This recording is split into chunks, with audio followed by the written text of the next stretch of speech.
Assalamualaikum warahmatullahi wabarakatuh. Tonton Fahriza Nora Official. Subscribe, like, share, and comment. Assalamualaikum warahmatullahi wabarakatuh. Assalamualaikum warahmatullahi wabarakatuh. Alhamdulillah, wassalatu wassalamu ala rasulillah Sayyidina wa maulana Muhammadin ibni Abdillah wa ala alihi wa sahbihi wa man tabi'ah.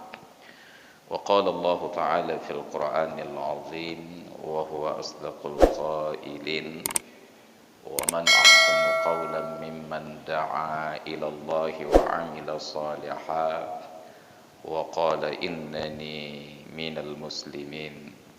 Sadaqallahul azim wa sadaqa rasuluhun nabiyyul habibul karim wa nahnu ala dhalika minasyahidin wa syakirin walhamdulillahi rabbil alamin. Wa ba'du. Alhamdulillah, syukur kehadirat Allah, salawat dan salam kepada Rasulullah, keluarga dan sahabat-sahabat beliau sekalian, kepada guru-guru kita baik yang masih hidup ataupun yang sudah berpulang ke rahmatullah. Hadirin dan hadirat jamaah salat subuh yang dirahmati Allah. Alhamdulillah, di pagi hari ini kembali kita dapat berhadir dan bersilaturahmi di Masjid Jami' yang kita cintai dalam rangka menghidupkan hari-hari bulan Ramadan dengan berbagai aktivitas yang bernuansa ibadah. Di dalam hadis ada dua hadis yang sangat mirip dan identik. Perbedaannya hanya satu huruf saja, antara huruf Shad dengan huruf Qaf. Hadis yang pertama berbunyi, Man shoma Ramadhana imanan wa ihtisaba ghufira lahu ma taqaddama min dhanbihi. Barang siapa yang berpuasa Ramadan penuh dengan keimanan dan keikhlasan, niscaya Allah ampuni dosa-dosanya yang telah lalu. Dan hadis yang kedua, Man qama Ramadhana imanan wa ihtisaba ghufira lahu ma taqaddama min dhanbi. Barang siapa yang bangun malam bulan Ramadan untuk beribadah penuh dengan keimanan dan keikhlasan, niscaya Allah ampuni dosanya yang telah lalu. Beda tok huruf Qaf dengan huruf Shad. Qama dengan shoma. Shoma siang hari, qama malam hari. Siyaman nahari wa qiyamal layali. Berpuasa di siang-siang harinya dan qiyam di malam-malam harinya. Dua hadis tersebut. Yang kedua, qiyamu Ramadan.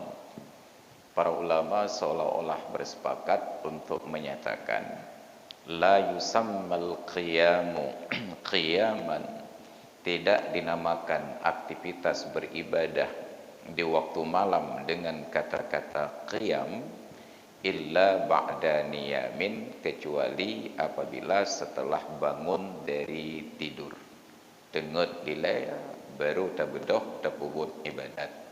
Makanya praktek ibadah Rasulullah di malam-malam bulan Ramadan dulunya disebut dengan qiyamu Ramadan.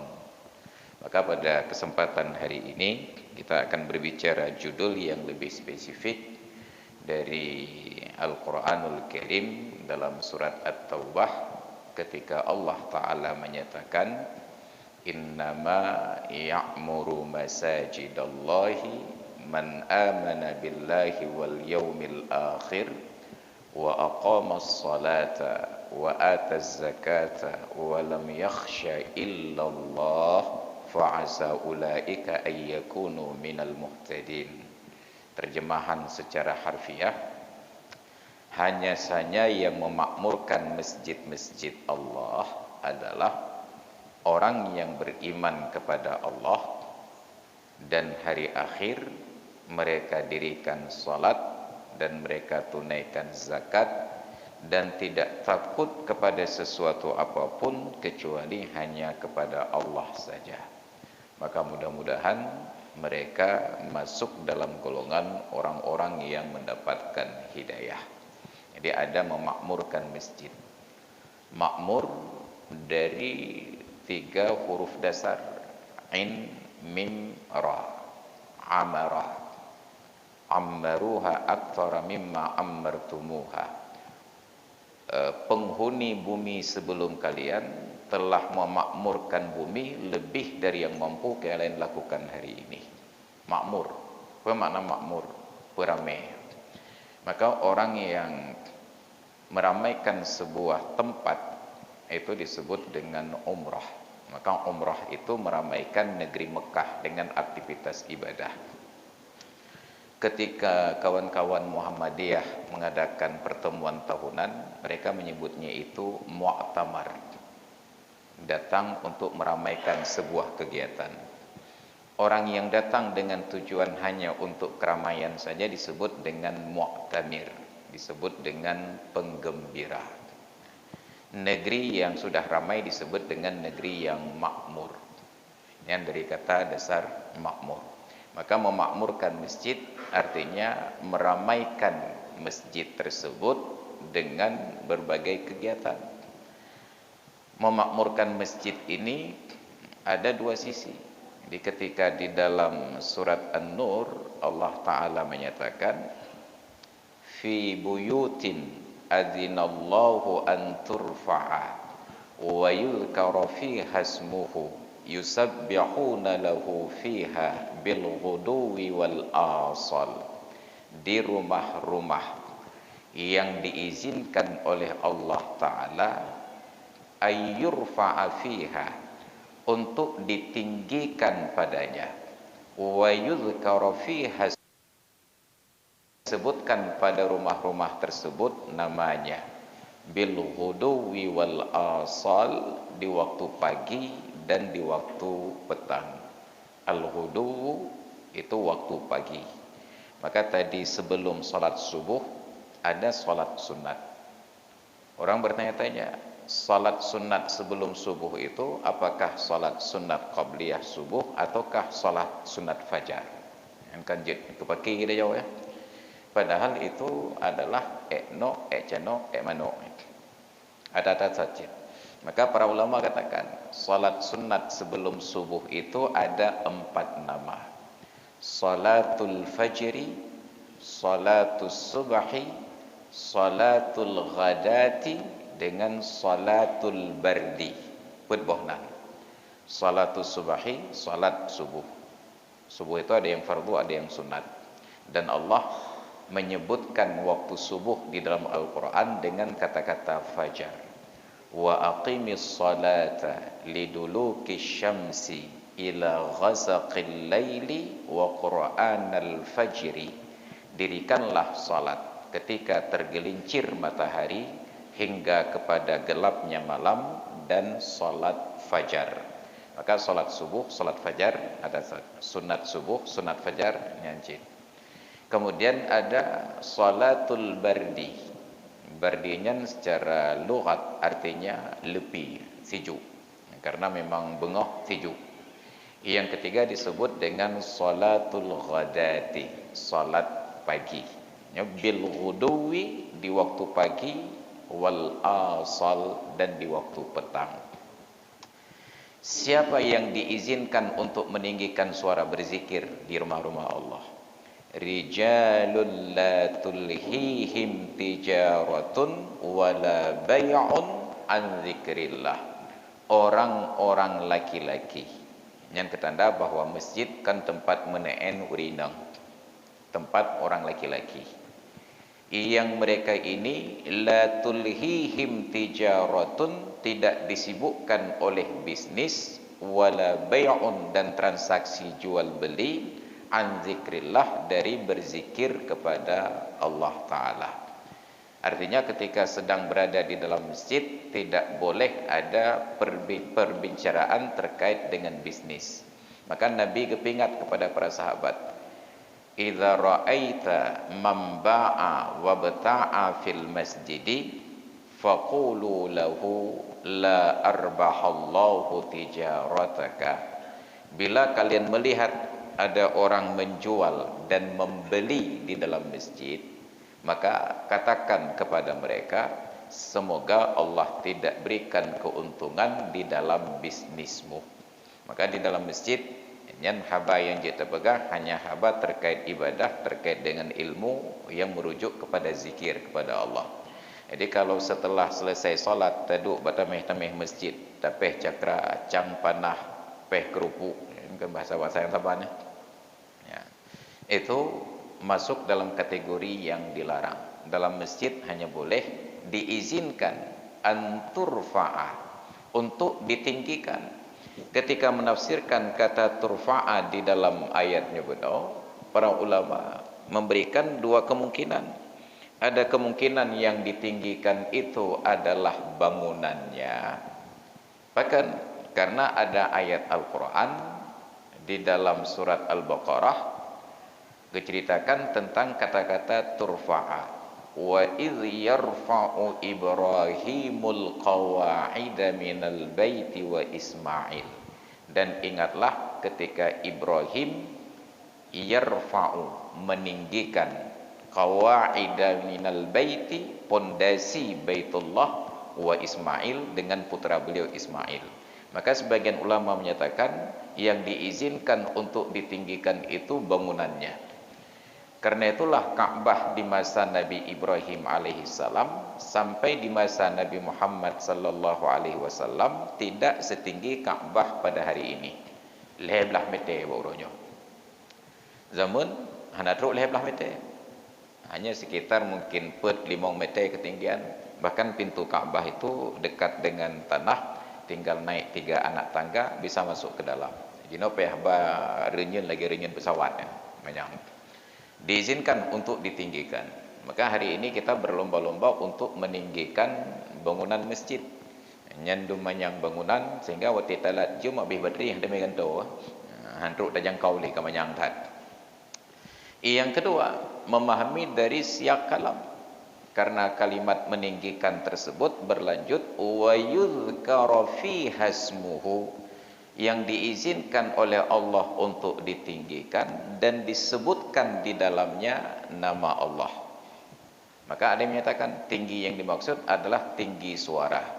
Boleh di dalam masjid bersuara tinggi untuk berzikir. Maka menyenau rempegah dalam masjid tidak boleh zikir besar suara. Yang kapayah tadu diskusi rumah ini. Karena ayat ini ditafsirkan meninggikan suara untuk berzikir. Kapan waktunya? Bil ghuduwi, di waktu pagi, wal asal, dan di waktu petang. Maka di dalam masjid kegiatan zikir meno, pengajian laganya, segala sesuatu yang tujuannya li'a'la'i kalimatillah. Termasuklah mengumpulkan donasi untuk perang, untuk kemaslahatan dan lain sebagainya. Ini penjelasan para ulama. Maka jid meninggikan bangunan, jid dalam bentuk meninggikan suara untuk berzikir. Maka jadilah makna memakmurkan masjid itu dua perkara. Memakmurkan bangunannya menjadi lebih indah dan lebih nyaman untuk ditempati. Dan yang kedua, meninggikan aktivitas ibadah menjadi hidup kegiatannya. Dimotivasi umat Islam. Ketika hari ini kita terkagum-kagum melihat ada orang-orang yang Allah berikan kelapangan rizki membangun masjid, saboh tirawaga. Kita kenal di Banda Aceh ada almarhum Pak Harun Kecilemi, Allah maghfir lahu. Saboh tirawaga bangun masjid.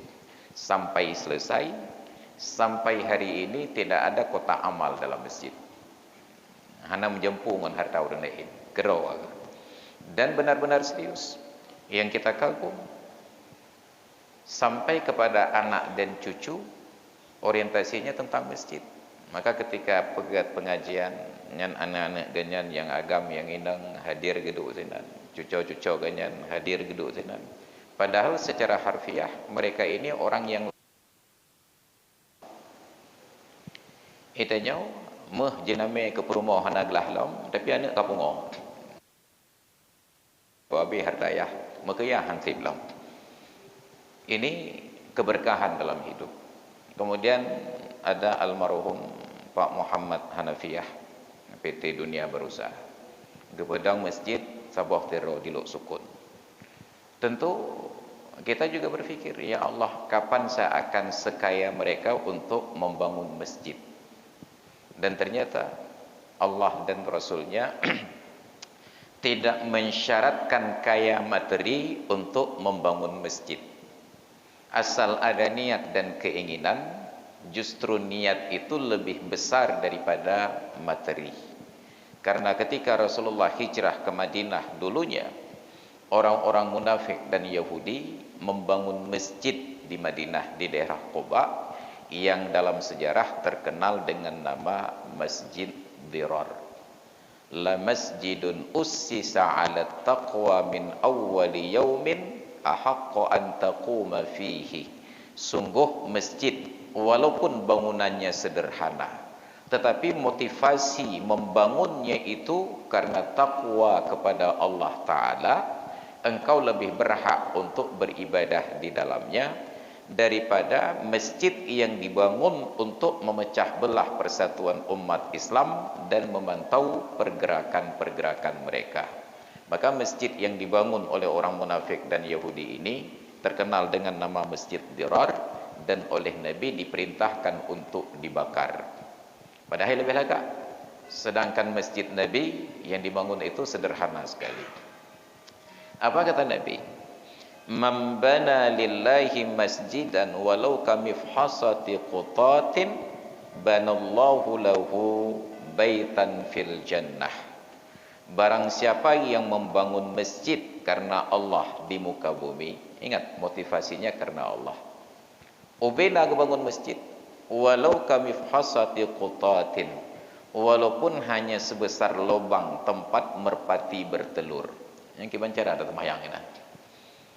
Obe ruhung tempat merpati tohboh. Etnan kita bangun. Tapi ikhlas dia bangun karena Allah. Apa yang terjadi?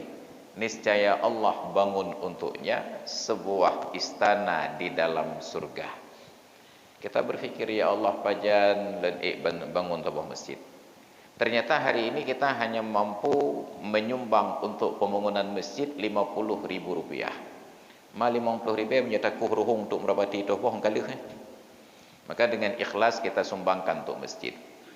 Oma tua lembah belanja aku hari ini enggak perlu bawa belanja, tinggal bawa HP saja, di scan QR-nya. Kris. Nyan kris bahasa Indonesia kan kris bahasa Aceh ya. Tinggal scan saja, duit juga. Hana peh duit bank, cuma berpindah dari rekening kita ke rekening masjid. Mudah datang porojo. Sama pahalanya seperti orang yang membangun masjid besar sesuai dengan kekayaan. Tapi kan beda nominalnya, Bos. Yang satu nilainya sampai miliaran rupiah, yang ini hanya puluhan ribu rupiah. Nabi sudah ingatkan dulu. Sabaqa dirhamun mi'ata alfi dirhamin. Ada sedekah 1 dirham yang mengalahkan 100.000 dirham. Bertanya sahabat, karena saat itu pemikirannya hanya tentang materi saja.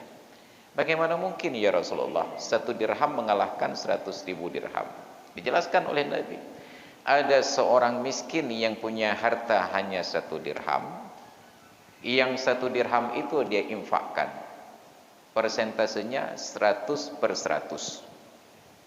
Ketika datang seorang kaya mengambil 100.000 dirham dari tumpukan hartanya yang sangat banyak. Hanya sedikit saja. Le tekalan, tapi persentasenya itu sangat kecil. Maka yang 1 dirham itu lebih tinggi nilainya daripada yang 100.000 dirham. Ada orang sanggup bangun masjid dengan nominal 10 miliar, 20 miliar. Tetapi itu dari hartanya yang 1 triliun. Sedangkan kita menyumbang untuk masjid hari ini Rp50.000, sedangkan uang di kantong hanya Rp100.000. Maka kali 50% harta sedekahnya. Maka yang diperhatikan dalam Islam adalah persentase, kualitas, bukan nominal. Bila tidak, sungguh surga lebih banyak dihuni oleh orang-orang kaya daripada orang-orang miskin. Makanya dimanapun kita melihat ada pembangunan masjid, fisik masjid, terlibatlah aktif walaupun bajut. Jadi, maka dalam makna tersebut kita sangat berharap agar masjid-masjid yang sudah selesai bangunan jangan terlalu terfokus pada meningkatkan kualitas bangunan. Umpamanya masjid kita ini sudah layak pakai, karena membludak jemaah timbullah penyakit di dalam diri kita, seperti nauzubillah penyakit urang Medan dengan urang Aceh. Sumatera Utara ketika punya pelabuhan Belawan, aktivitas bongkar muat barang luar biasa. Ketika daya tampungnya sudah lebih kapasitas, mereka daripada berfikir mengalihkan kegiatan itu ke pelabuhan Krunggekuh, lebih bersedia untuk membangun pelabuhan baru di Sumatera Utara, Kuala Tanjung. Mereka yang lebih Medan ke Ibagan Aceh untuk menghidupkan pelabuhan Krunggekuh. Sebab dari jalur Daud antara Kedih Belawan dengan Kena Aceh ada juta orang motor. Tapi mereka tidak mau, tetap dikembangkan lagi di Medan. Ketika penerbangan di Polonia sudah lebih kapasitas, mereka bangun Kuala Namu. Yang Aceh hanya lebih. Tapi luar biasanya orang Aceh, geblau motor di Aceh, geudip di Aceh, gepuplung-puplung di Aceh, gebai pajak Medan. Lepas tua huruf Aceh. Coba cari orang Sumatera Utara yang bayar pajak ke Aceh. Hana dum tua huruf Aceh bayar pajak ke Medan. Bayangkan itu kezaliman kita. Makanya mentang pakai plat BK yang kerja tobat aja. Kenapa? Itu sama seperti orang yang menginap di sebuah hotel, makan dan minum di hotel tersebut, tapi bilnya, tagihannya dibayar ke hotel lain. Narung lebih berapa banyak loh. Inilah kita. Maka na'udzubillah, summa na'udzubillah. Demikian pula pemahaman masjid. Ketika sebuah masjid sudah penuh, daya tampungnya sudah meluber, ada masjid-masjid sekitar yang sepi dari kegiatan ibadah. Seharusnya pemikiran kita, baik lagi orang Medan benar. Nya apa ada peluang lo masjid aja. Kan masjid yang ada di sekitar itu kita hidupkan untuk berbagi jemaah. Pak BKM, ini masjid kami sudah penuh kegiatannya, sudah penuh jemaahnya. Untuk perluasan masjid sudah sulit karena di pusat kota. Paling-paling kami tinggal robohkan masjid yang ada, bangun lantai 2 dan lantai 3. Tapi daripada kami tingkatkan bangunan kami yang jemaahnya sudah pas, lebih baik kami hidupkan masjid sekitar. Karena di sini anggarannya kurang, dari masjid kami sisihkan 50%. Naik tamong peng 5 juta curok, 2 juta tengah kawaran.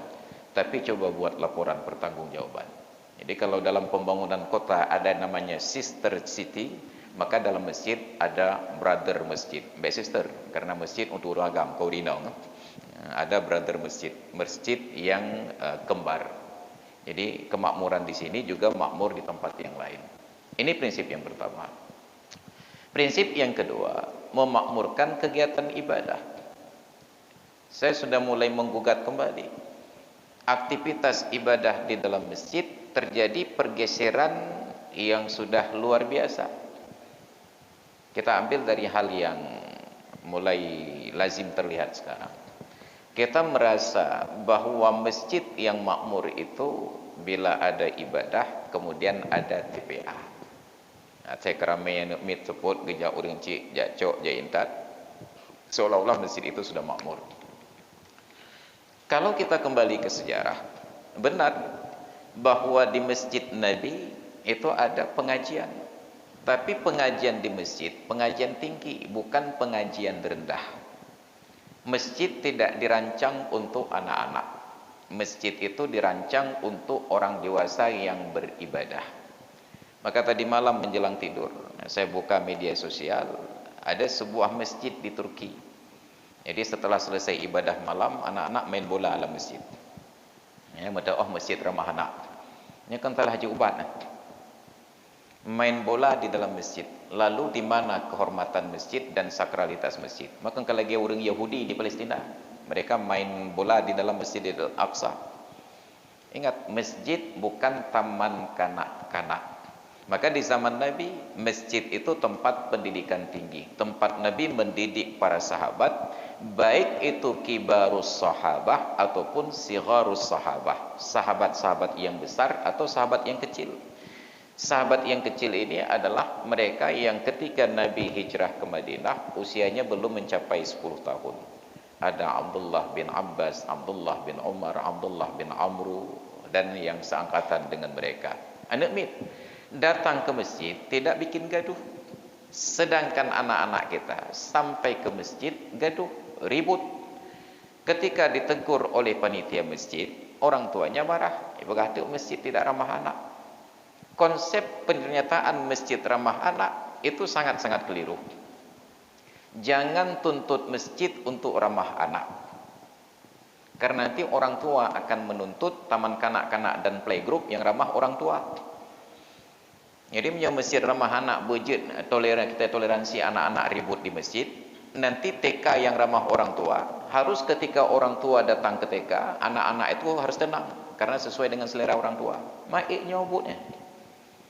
Jadi bukan tempat menyesuaikan dengan kita, tetapi kita yang menyesuaikan dengan tempat. Orang tua datang ke taman kanak-kanak, mereka siap dengan keributan. Anak-anak datang ke masjid, mereka harus siap dengan ketenangan. Jadi jangan paksakan, ajarkanlah anak-anak untuk ramah masjid. Maka di masa Rasulullah, di masjid itu hanya keributan lagi lewetnya, grup-grup saja. Tenang suasananya. Keributan hanya di luar masjid karena ada pasar. Pendidikan tinggi itu dilaksanakan Jumat, dinamakanlah masjid jamiah. Maka di dalam Islam dibagi antara masjid dengan masjid jamiah. Yang jamiah yang boleh pelaksanaan Jumat, yang masjid yang tidak ada Jumat, hanya salat fardu 5 waktu. Itu dalam bahasa Islam. Sedangkan di Indonesia dibedakan. Yang jamiah itu masjidnya NU, yang takwa itu masjidnya Muhammadiyah.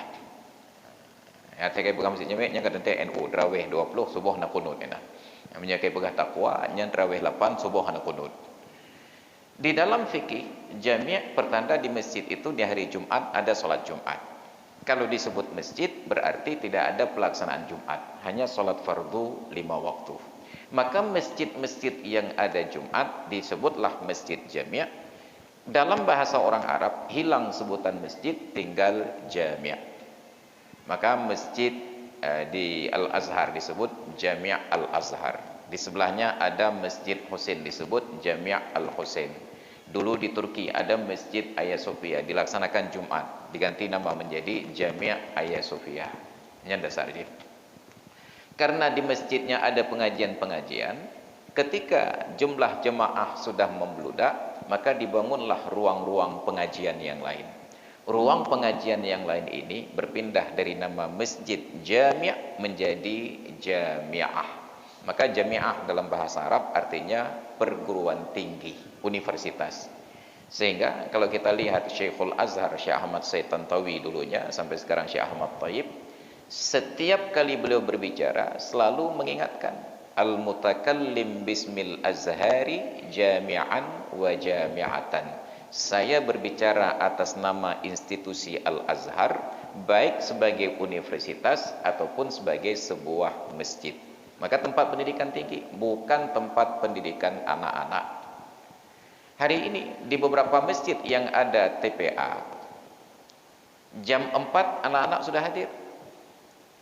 Orang tua berzikir dilarang, tapi anak mit berzikir tidak dilarang. Hanya punya orang tua berzikir subhanallah, subhanallah, bid'ah. Tapi begitu anak mit, begitu selesai assalamualaikum warahmatullahi, assalamualaikum warahmatullahi, dipimpin oleh ustaznya di belakang, subhanallah, subhanallah. Enggak ada yang katakan bid'ah.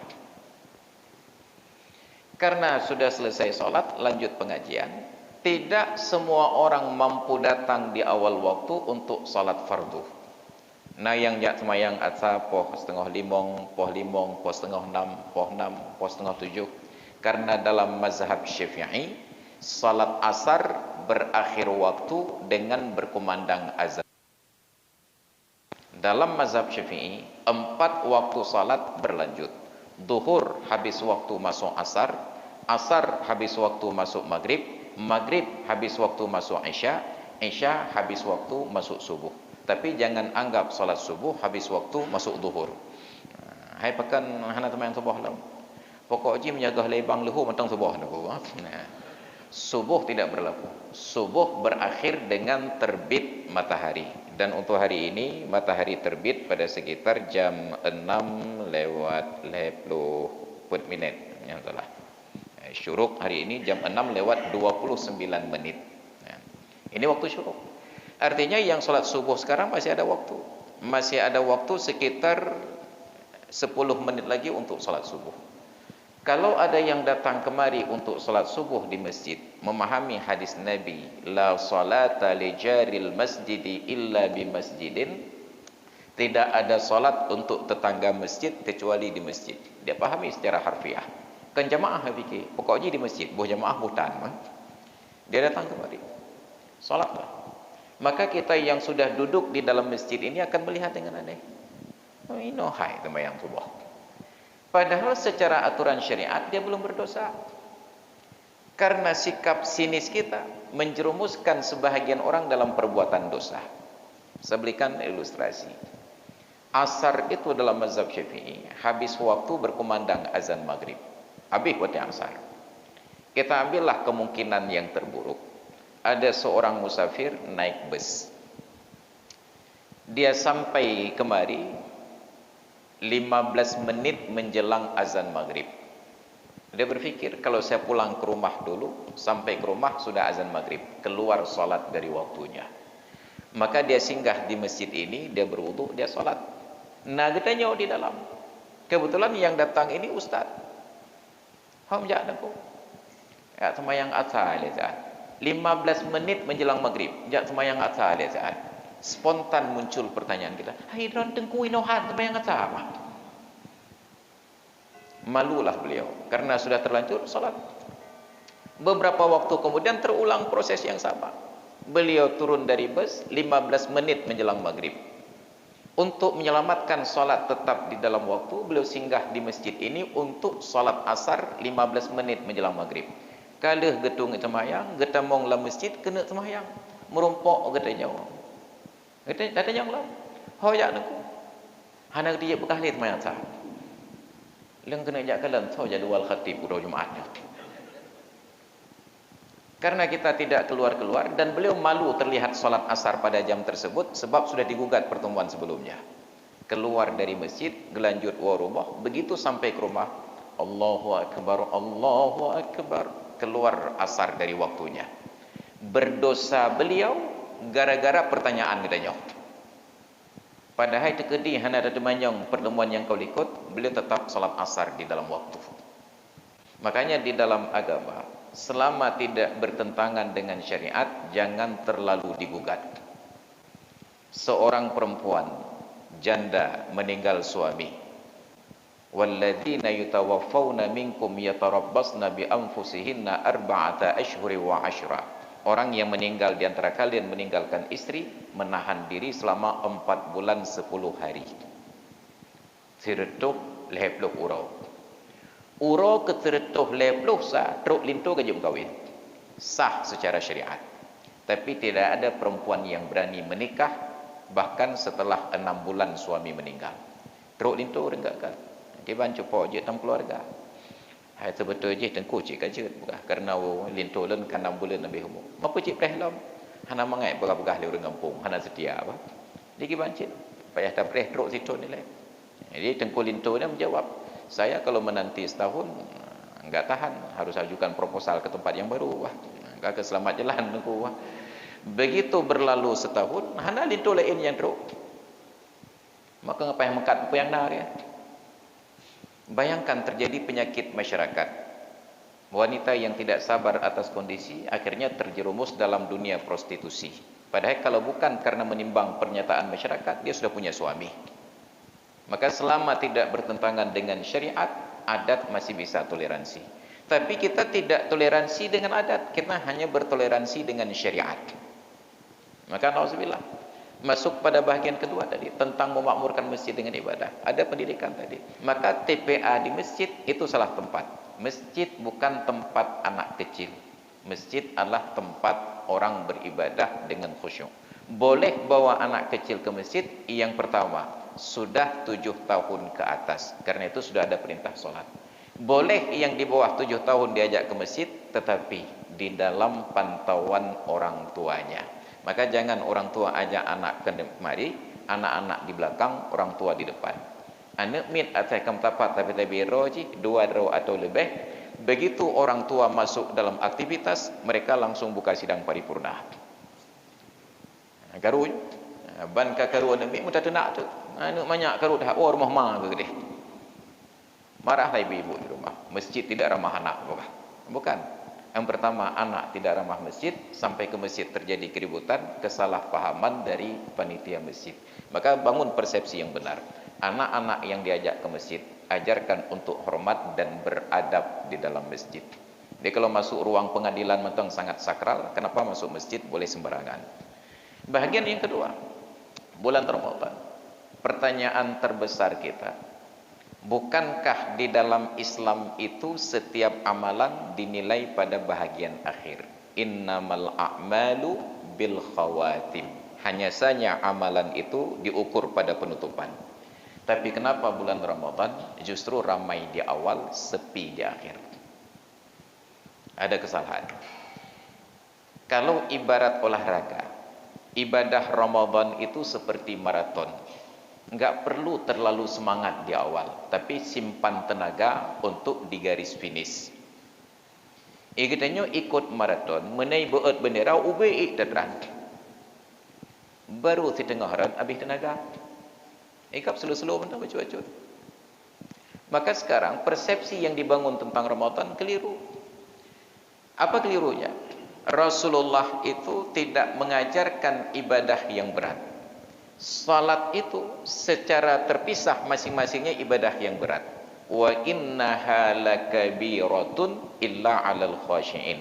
Sesungguhnya salat itu sangatlah berat kecuali bagi orang-orang yang khusyuk. Kita bukan kategori orang yang khusyuk, ya. Salat tarawih denyo itu sebenarnya 5 rangkaian salat. Tahiyatul masjid, salat isya, ba'diyah isya, tarawih, witir. Bayangkan masing-masing salat ini berat, lalu dirangkum 5 keberatan sekaligus pelaksanaan.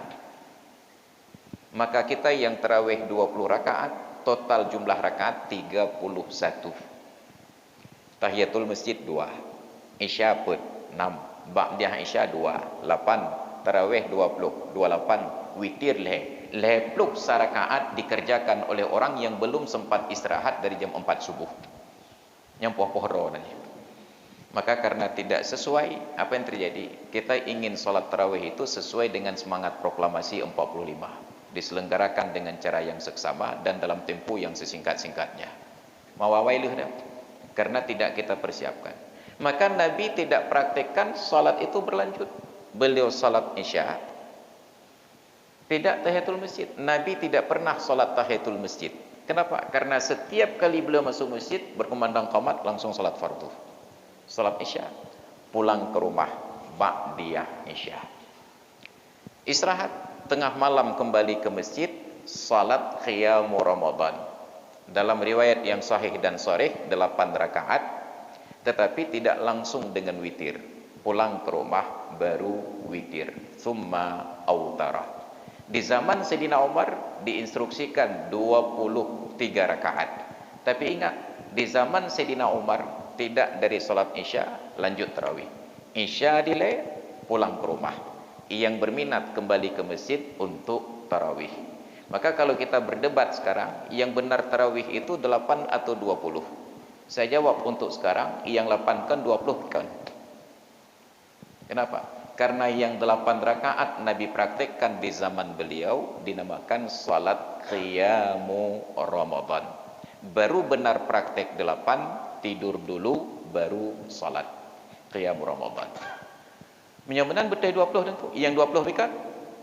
Kenapa? Sayyidina Umar atur salat malam bulan Ramadan 20 rakaat dinamakan tarawih karena setiap 4 rakaat ada istirahat. Istirahat disebut tarwiyah. Lebih dari 3 kali istirahat disebut dengan tarawih. Pertanyaan jitanya, beklam tak semayang tarawih, nak istirahat? Hana. Yang semahyang 8 hana geih, yang semahyang 20 hana istirahat. Mentabuhkan. Maka baru benar istirahat. Begitu selesai 4 rakaat, piu. Apa makna istirahat? Nejak batikula, nejak bakantu, ada jam istirahat. Diatur enggak apa yang harus dilakukan waktu istirahat?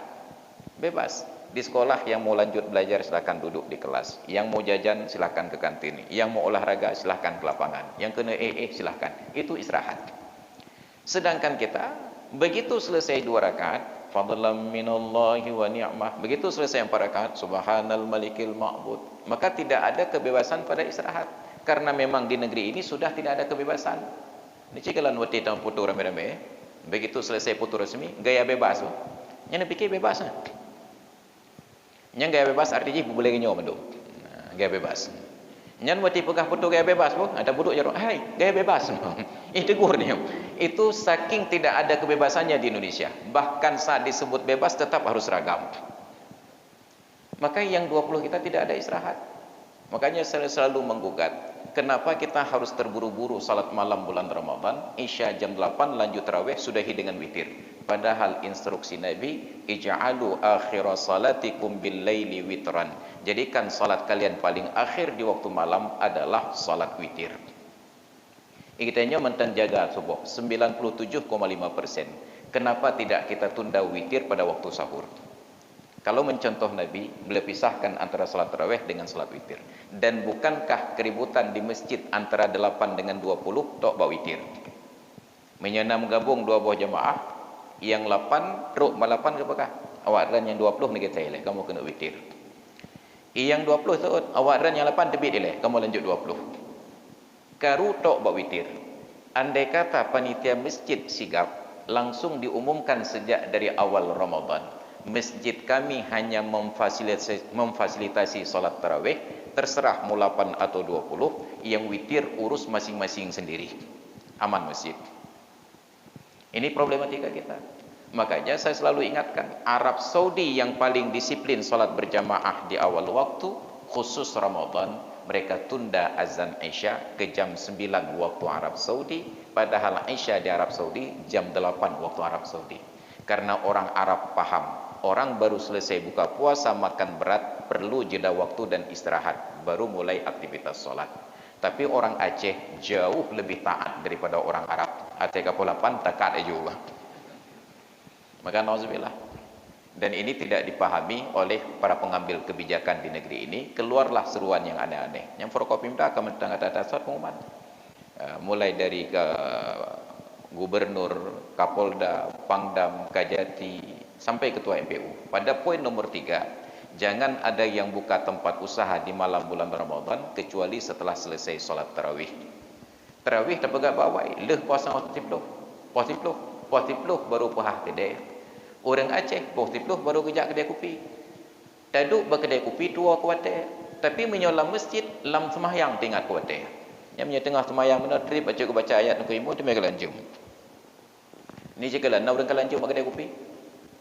Maka begitu duduk berdiskusi, poh 12 Allah Tuhan kapoh 12. Kapoh sahabat. Pulang tanggung, kakak tak perih sahur.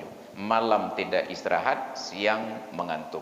Andai kata pemerintah bijak diganti atur arahannya. Diharapkan kepada warga masyarakat yang ada di Aceh agar ketika berkumandang azan Isya tutup semua tempat usaha. Tapi ingat azan Isyanya disesuaikan jam 9 atau jam 10. Yang kena mekat aja boleh. Tapi posipluh piu tutup kedai. Pilihan tinggal 2. Yang mau ibadat silahkan ke masjid, yang mau istirahat silahkan pulang ke rumah. Istri tidak kehilangan suami, anak tidak kehilangan orang tua, para toki tidak kehilangan tenaga kerja. Tapi apa boleh buat, tidak ada arahan demikian. Makanya para pemimpin kita sekarang memang tidak sanggup lagi berfikir tentang masyarakat. Makanya ke depan pilih saya. Anjir kerana alim. Maka hadirin sekalian yang dirahmati Allah, ini realitasnya. Maka salat Isya Allah berikan waktu yang panjang. Jadi saya ingatkan, di dalam Islam tidak ada narasi utamakan salat. Nyo Bandung tempat lebantah. Tidak ada narasi utamakan salat. Yang ada jagalah salat. Hafidhu 'alas salawati was salatil wusta wa qumu lillahi qanitin. Jaga salat fardu 5 waktu dan salat wusta. Sedangkan yang diutamakan di dalam Islam adalah akhlak. Innama bu'istu liutammima makarimal akhlak.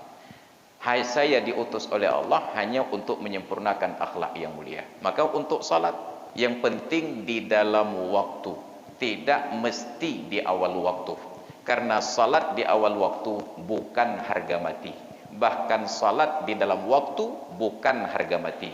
Sebab di negeri ini harga mati hanya ada dua. Yang pertama NKRI harga mati, yang kedua vaksinasi harga mati. Tidak divaksin bisa mati, yang sudah vaksin mati juga.